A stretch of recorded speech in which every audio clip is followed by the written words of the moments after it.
Good day to you all, snow lovers. This is Ethan from the Sawtooth Avalanche Center with your weekend update for Friday, January 14th. It has been a slow week as compared to the very fast ramp up that we saw to our winter season thus far.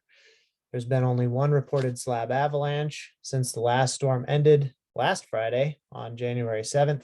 This was an explosives triggered avalanche triggered by Soldier Mountain Cat Ski staff and while they were doing control work just a few days ago.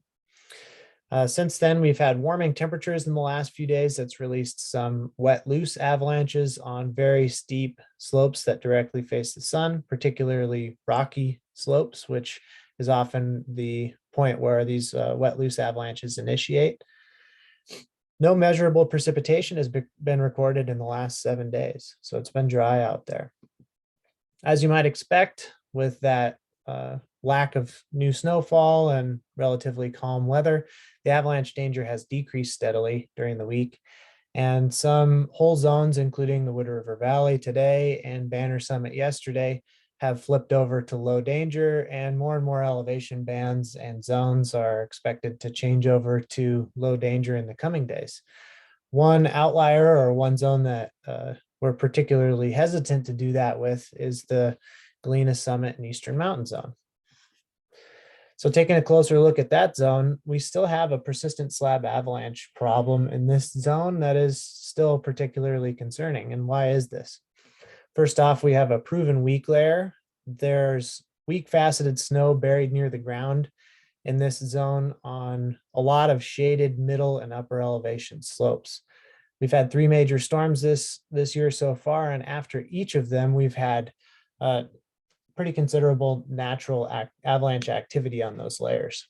The weak layer is still ugly. If you want to take a look at what it looks like and what snowpack test scores are providing for this weak layer, click on over to Ben's video from the 4th of July drainage just a few days ago and have a look.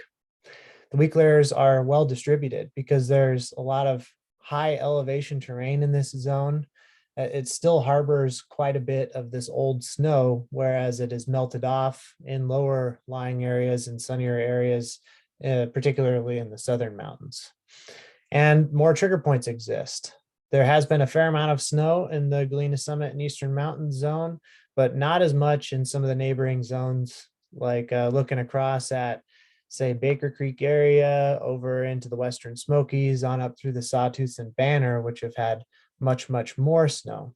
So the effect there is that there will be a whole lot more snow sitting over that weak layer, kind of armoring it from us impacting it, as opposed to the Galena Summit and Eastern Mountain Zone, where it's still well within triggerable depths.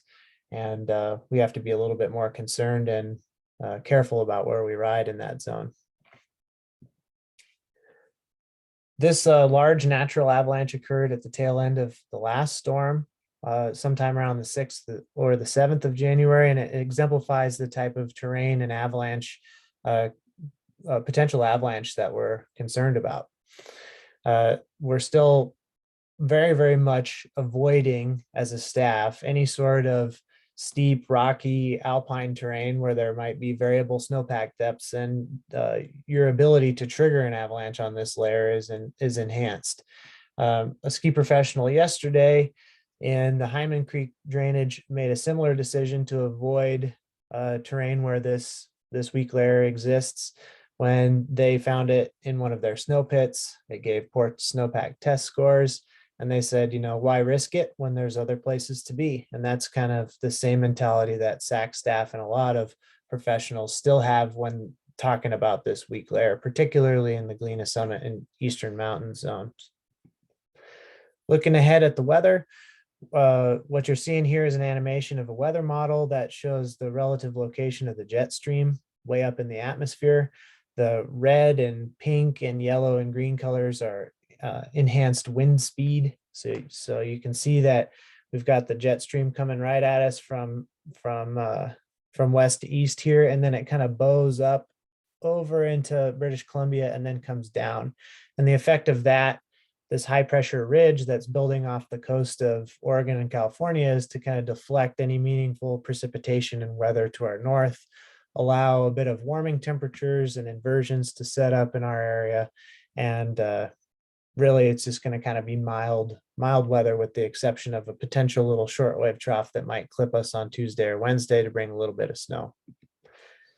Another way to look at that is this is how much precipitation we're expected to get in the next week, the same time frame as that animation. And you can see that this value here is maybe 1/4 of an inch of total precipitable water in the next 7 to 8 days, which might equate to 2 to 3, maybe 4 inches in some of the higher mountain peaks of the Sawtooths, or near Banner Summit. And again, that's expected to arrive kind of midweek, maybe Tuesday or Wednesday. Overall, it's going to be pretty mild, pretty sunny. So bring your sunscreen. Make sure you tell us what you see out there. We sure appreciate all of the observations you guys are submitting this season. It really helps your fellow backcountry traveler, as well as it helps the quality of your forecast that you get every morning. If you don't get that forecast, sign up to get it. This weekend update should not replace reading that forecast every morning. We publish that at 7:30 in the morning. Enjoy the week. We will see you next time, and have a good one out there and stay safe. Cheers.